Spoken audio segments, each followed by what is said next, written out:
I was reading about you. You're actually from Nottingham, aren't you?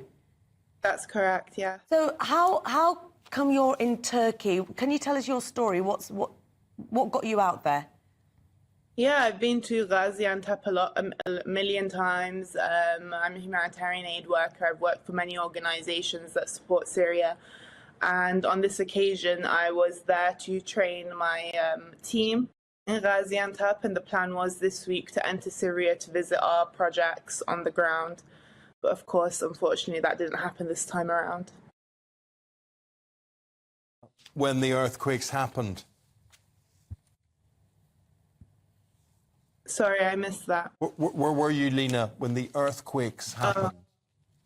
I was in my hotel room, asleep. It was 4 a.m.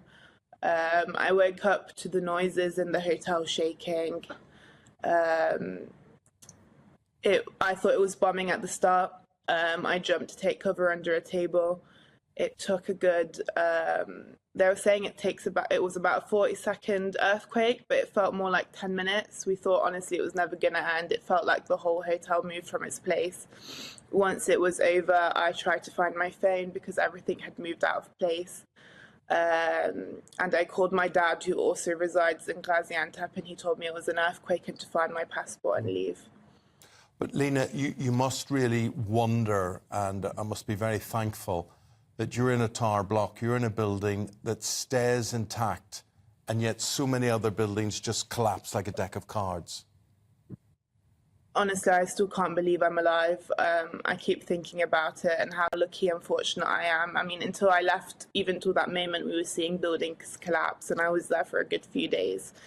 And when I was going down the stairs, like the walls and the paints were cracking. They were just cracks, and I'm very, very fortunate that me and my father and my colleagues are all alive.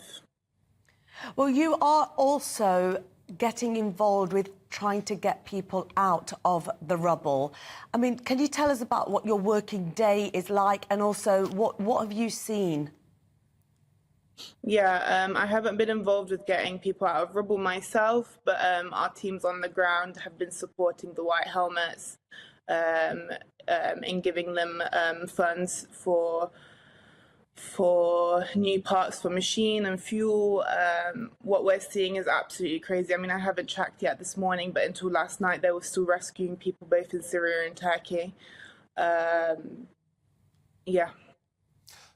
Lena, we're talking about secondary infections. We're talking about people who are pulled from the rubble, and yet maybe the medical help is not there, especially in Syria, for them.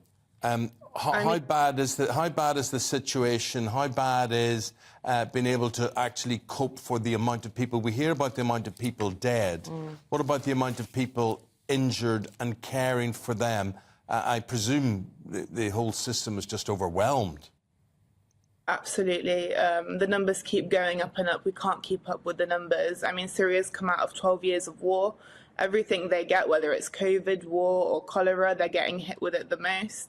And now again with the earthquake, they don't have a government to support them. The Turkey government have been amazing with their citizens, but of course Syria don't have the same with their government.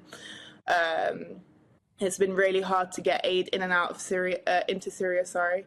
It's been really hard to find the right supplies on the ground right now. The best way people can support the people of Syria is to donate to trusted charities on the ground who are able to buy aid in Syria and to distribute it that way. It's been, yeah, an absolute catastrophe for the people of Syria, especially.